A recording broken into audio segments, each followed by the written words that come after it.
Hi everyone, Tiffany Tillman here with another edition of Q&A Wednesday, a weekly feature at simplytiffanystudios.com dedicated to answering your digital scrapbooking questions. One of the questions I receive often relates to text, like title work. How do I achieve a certain look? Or a question related to fonts. When I've used in a template set or on a page, y'all have questions about text. And that makes complete sense because the two things digital scrapbookers use most are photos to capture the moment and text to describe the moment. So yeah, today we're going to discuss text, all right?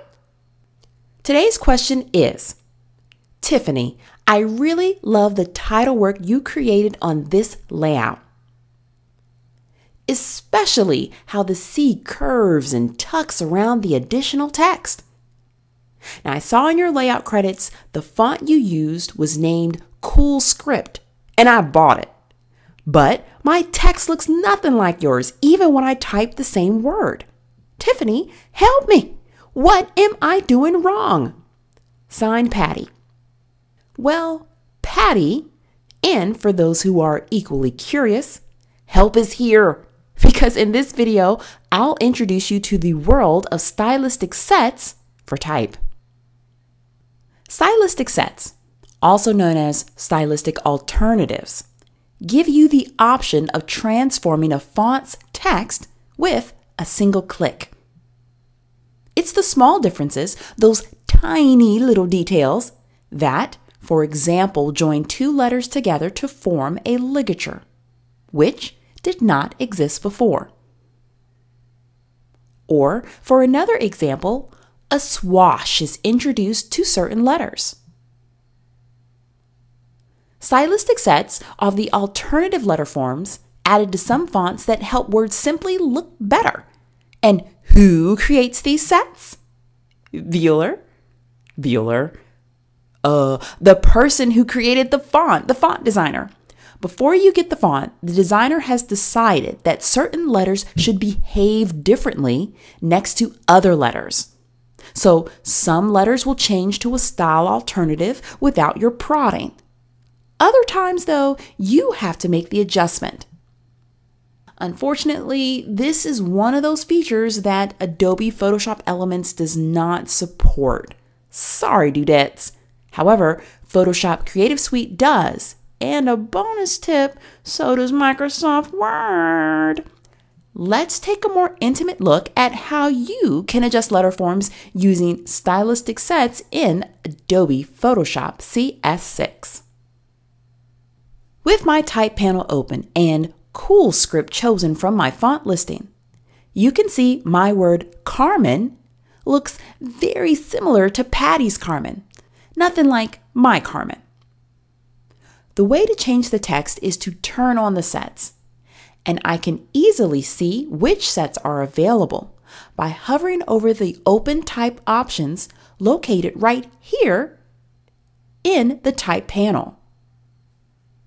Clicking on any of the available options might change my text depending on the letters I've used.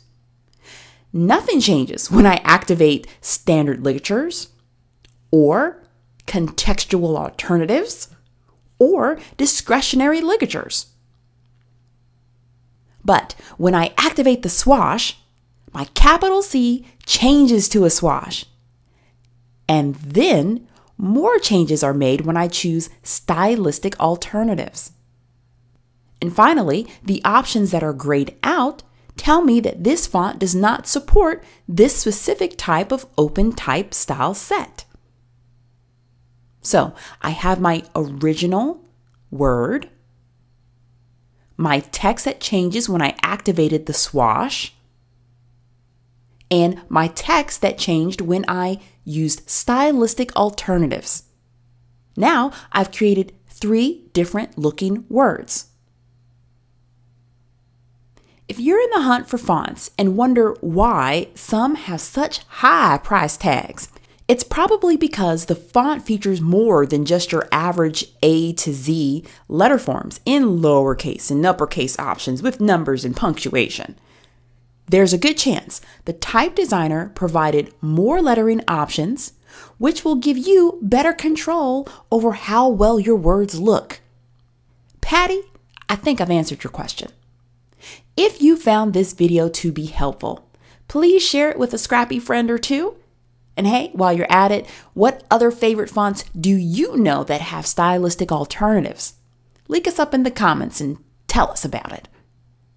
Now, if you have a question you'd like to see answered on Simply Tiffany's Q&A Wednesday, just click on the Submit a Question link and use the handy dandy form.